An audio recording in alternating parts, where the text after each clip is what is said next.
Welcome to Telugu current affairs. ఈరోజు మనం 28 June 2020కి సంబంధించిన ఎడిటోరియల్ అనాలిసిస్ చూస్తున్నాము.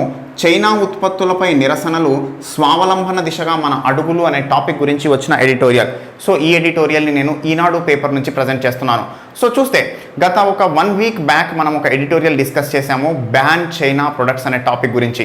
సో అందులో ప్రధానంగా ఏంటంటే ఈ యొక్క బ్యాన్ చైనా ప్రొడక్ట్స్ అనే అంశం ఎందుకు ఇప్పుడు చర్చలోకి వచ్చిందని, అంతేకాకుండా ఈ చర్చలోకి వచ్చిన ఈ అంశానికి సంబంధించి ప్రభుత్వం కనుక ఒకవేళ ఒక్కసారిగా ఈ ఉత్పత్తుల్ని నిలిపివేస్తే భారతదేశ ఉత్పత్తి రంగంపై పడే ప్రభావం గురించి మనం మాట్లాడుకున్నాం ఆ రోజు. అయితే ఈ రోజు ఎడిటోరియల్లో వచ్చిన అంశం ఏంటంటే ఈ యొక్క చైనా ఉత్పత్తులని నిషేధించడానికి కానీ నిలువరించడానికి కానీ ప్రభుత్వం అవలంబిస్తున్న విధానాలు ఏంటి, దానికి సంబంధించి ప్రభుత్వ వ్యూహం ఏ విధంగా ఉండాలి అనే అంశం గురించి మనం మాట్లాడుకోబోతున్నాం. సో చూస్తే చైనా దేశానికి సంబంధించి ఈరోజు మన భారతదేశంలో పెద్ద మొత్తంలో వ్యతిరేకత అనేది కనపడుతోంది.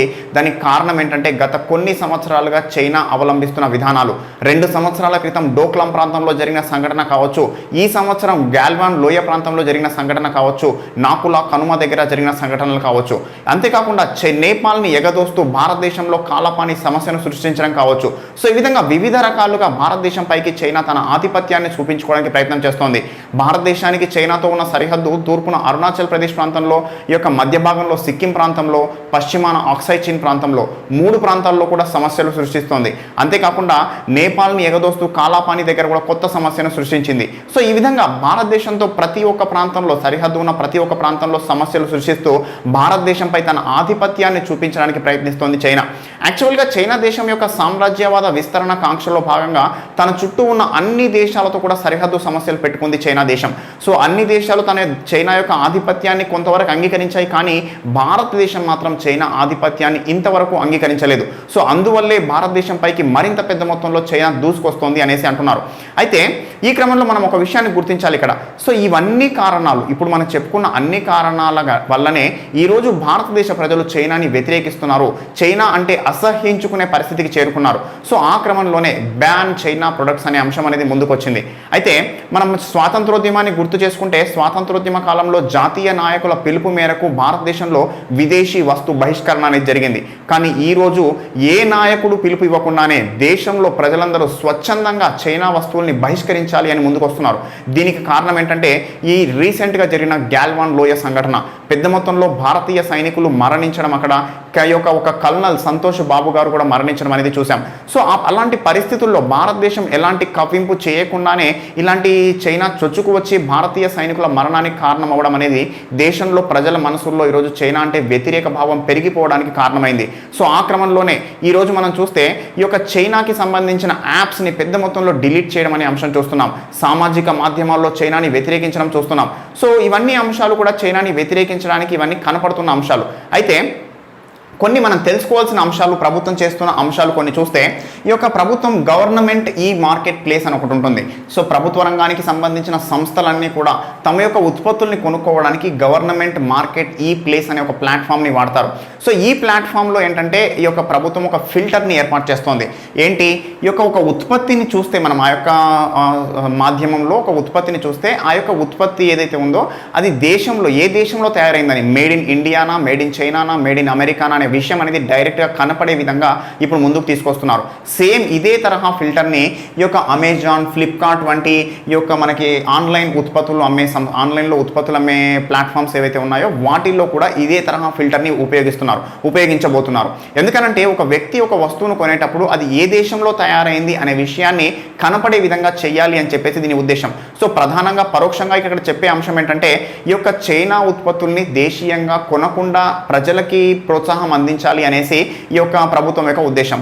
అయితే మరి ప్రభుత్వంపై కొంతమంది ప్రభుత్వాన్ని అడుగుతున్న అంశం ఏంటంటే ఇది ఈ విధంగా చేయకుండా డైరెక్ట్గా మీరే చైనా ఉత్పత్తుల్ని బ్యాన్ చేసేయచ్చు కదా అనేసి ప్రభుత్వాన్ని అడుగుతున్నారు.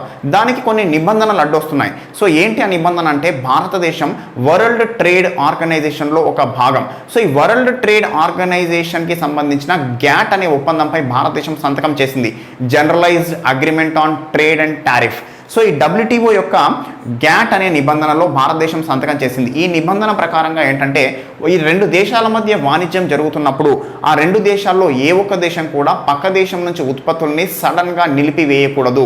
సో అంటే దిగుమతుల్ని సడన్గా నిలిపివేయకూడదని. దానికి రెండు ఎగ్జంప్షన్స్ ఉన్నాయి. ఏంటంటే జాతీయ భద్రత ఒక అంశం, ఆరోగ్యం ఒక అంశం.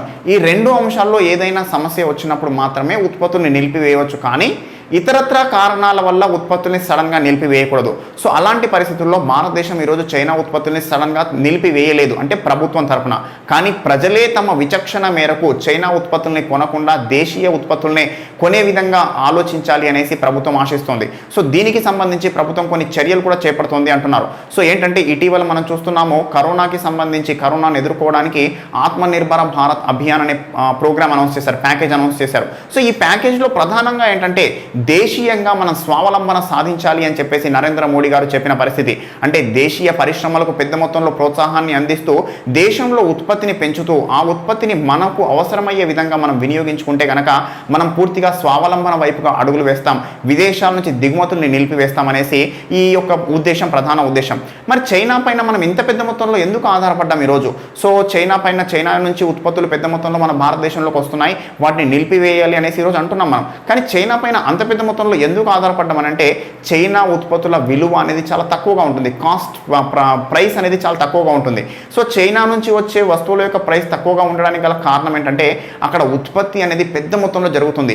ఒక వస్తువు యొక్క ఉత్పత్తి అనేది పెద్ద మొత్తంలో జరిగినప్పుడు ఏమవుతుందనంటే ఆ వస్తువు యొక్క ధర అనేది కొద్దిగా తగ్గినా కూడా ఒక్కో వస్తువుపై వచ్చే ప్రాఫిట్ అనేది కొద్ది మొత్తంలో ఉన్నా కూడా ఎక్కువ వస్తువులు విక్రయించడం వల్ల లాభం అనేది కనపడుతుంది. సో ఆ క్రమంలో చైనా ఈరోజు తమ యొక్క వస్తువుల్ని తక్కువ ధరలకే విక్రయించి లాభాలను చేకూర్చుకుంటోంది. సో ఆ విధంగా చైనా ఉత్పత్తులు తక్కువ ధరకే లభించడం వల్ల దేశీయంగా వాటి మార్కెట్ అనేది పెద్ద మొత్తంలో ఉంది. ఉదాహరణకు చూస్తే సెల్ ఫోన్లకి సంబంధించి భారతదేశంలో ఈరోజు 70% మార్కెట్ చైనా సెల్ ఫోన్ కంపెనీలు ఆక్రమించాయి. FDI ఫారెన్ డైరెక్ట్ ఇన్వెస్ట్మెంట్ ద్వారా దేశీయంగా పెట్టుబడి పెట్టి షియోమి లేదా రెడ్మీ, ఒప్పో, వివో వంటి వివిధ కంపెనీలు దేశీయంగానే ఉత్పత్తులు చేస్తూ దేశంలో దాదాపు 70% మార్కెట్ని ఆక్రమించాయి ఈరోజు. సో అదేవిధంగా చూస్తే భారతదేశానికి సంబంధించి ఈరోజు పెద్ద మొత్తంలో దేశీయంగా మనం పెద్ద మొత్తంలో వాడుతున్న సంస్థలకు సంబంధించిన ఆన్లైన్ ప్లాట్ఫామ్స్ అయినా ఫ్లిప్కార్ట్ కావచ్చు, ఓయో కావచ్చు, ఓలా కావచ్చు, ఇవన్నిటిలో కూడా చైనా సంస్థల పెట్టుబడులు ఉన్నాయని చెప్తున్నారు.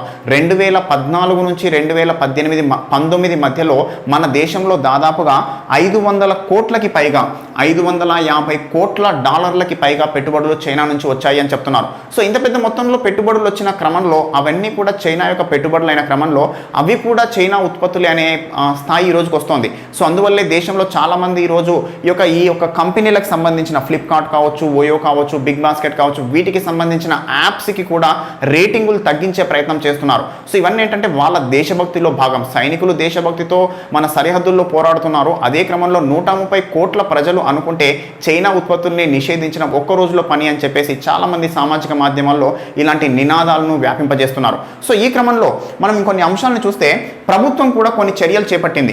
యాక్చువల్గా జరిగిన అంశం ఏంటంటే కరోనా కారణంగా భారతదేశంలో చాలా కంపెనీల యొక్క ఉత్పత్తులు ఆగిపోయి కంపెనీలు నష్టాల్లోకి వెళ్ళిపోయిన పరిస్థితుల్లో కంపెనీల యొక్క విలువ అనేది తగ్గిపోయింది. కారణం స్టాక్ మార్కెట్ పెద్ద మొత్తంలో పడిపోవడం వల్ల. ఎప్పుడైతే కంపెనీల యొక్క విలువ తగ్గిందో ఆ టైంలో చైనాకి సంబంధించిన కొన్ని కంపెనీలు భారతీయ కంపెనీలని టేక్ ఓవర్ చేసుకోవడానికి ప్రయత్నించాయి. సో ఇదేంటంటే చాలా దుర్మార్గమైన చర్య. కంపెనీలు నష్టాల్లో ఉన్న క్రమంలో ఆ టైంలో టేక్ ఓవర్ చేయడానికి ప్రయత్నించడం అనేది సరైన విషయం కాదు. సో ఈ క్రమంలోనే చైనాకి సంబంధించి పెట్టుబడులు పెట్టే కంపెనీలు ఏవైతే ఉంటాయో వాటికి ఉన్న మార్గాలని ప్రభుత్వం కొద్దిగా తగ్గించింది. ఏ పెట్టుబడి అయినా చైనా నుంచి వచ్చే ఏ పెట్టుబడి అయినా కూడా ప్రభుత్వ మార్గం ద్వారానే, ప్రభుత్వ అనుమతి పొందిన తర్వాత మాత్రమే దేశంలోకి వచ్చే విధంగా మార్పులు చేసింది ప్రభుత్వం. సో ఆ విధంగా ఆటోమేటిక్ రూట్ని క్లోజ్ చేసి కేవలం గవర్నమెంట్ ప్రభుత్వ పరంగా వచ్చే రూట్ని మాత్రమే ప్రస్తుతం ఓపెన్ చేసింది. అంతేకాకుండా చైనా వస్తువులకు ప్రత్యామ్నాయాలు తయారు చేసే కంపెనీలు ఏవైతే ఉంటాయో వాటికి 10 సంవత్సరాల పాటు పన్ను రాయితీ కల్పించాలి అనేసి ప్రభుత్వం ఒక ప్రతిపాదన ముందుకు తీసుకొచ్చింది. సో దీనివల్ల ఏంటంటే దేశీయంగా పాదరక్షలు కావచ్చు, చేతి గడియారాలు, గోడ గడియారాలు, ఇంకులు, ఇలాంటి చిన్న చిన్న అంశాలన్నీ కూడా దేశీయంగానే ఉత్పత్తి జరుపుకునే విధంగా మనం ఈరోజు ముందుకెళ్తున్నామని చెప్పేసి చెప్పొచ్చు. అయితే దీనికి సంబంధించి ప్రభుత్వం ఒక వ్యూహం తయారు చేసింది. ఆ వ్యూహం ఏంటి అంటే స్వల్పకాలంలో చైనా వస్తువుల వాడకాన్ని తగ్గించాలి ముందు. సో వాడకాన్ని తగ్గించినట్లయితే, చైనా వస్తువుల వాడకాన్ని తగ్గించినట్లయితే ఆటోమేటిక్గా దేశీయంగా ఉత్పత్తి అయ్యే వస్తువుల యొక్క వాడకం అనేది పెరుగుతుంది. ఆ క్రమంలో మన దేశంలో ప్రజలకి ఉపాధి లభిస్తుంది, ఆదాయాలు లభిస్తాయి, విదేశీ మారక ద్రవ్యం కూడా మిగులుతుంది. సో అంతేకాకుండా రెండో వ్యూహంలో రెండో అంశం ఏంటంటే మధ్యకాలంలో దిగుమతులను దేశీయంగా తయారు చేసుకోవాలి. సో స్వల్పకాలంలో వాడకం తగ్గించి మధ్యకాలంలో దేశీయంగానే వాటిని తయారు చేసుకోవాలి. ఇక మూడో అంశం ఏంటంటే దీర్ఘకాలంలో భారతదేశాన్ని ప్రపంచానికే ఒక తయారీ కేంద్రంగా చేయాలి.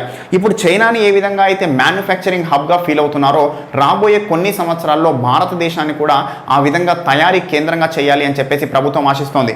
దీనికి సంబంధించి కొన్ని నిబంధనలు రూపొందిస్తోంది ప్రభుత్వం అని చెప్పాం. ఈ విధంగా ఏదైతే ఫిల్టర్లు రూపొందించేసి చైనా యొక్క ఉత్పత్తులు భారతీయ ఉత్పత్తుల్ని సపరేట్ చేయడం, లేదంటే భారతీయ విడి భాగాలు కలిగిన 50% కలిగిన ఉత్పత్తుల్ని సపరేట్గా హైలైట్ చేయడం. అంటే విదేశాలలో ఉత్పత్తులు తయారైనప్పటికీ వాటిలో గనక 50% విడి భాగాలు భారతదేశం నుంచి ఉన్నట్లయితే వాటిని సపరేట్గా హైలైట్ చేయడం. ఇలాంటి ఉత్పత్తుల్ని భారతీయులు కొనడం వల్ల ఏంటంటే భారతీయుల విడి భాగాలకు విదేశాల్లో మార్కెట్ అనేది పెరుగుతుంది అనేది ప్రభుత్వ ఉద్దేశం. సో ఈ విధంగా కొన్ని చర్యలు ప్రభుత్వం చేపట్టడం వల్ల ఈ యొక్క మన భారతదేశ ఉత్పత్తులు పెరగడానికి అవకాశం అనేది ఏర్పడుతుంది అనుకుంటున్నారు.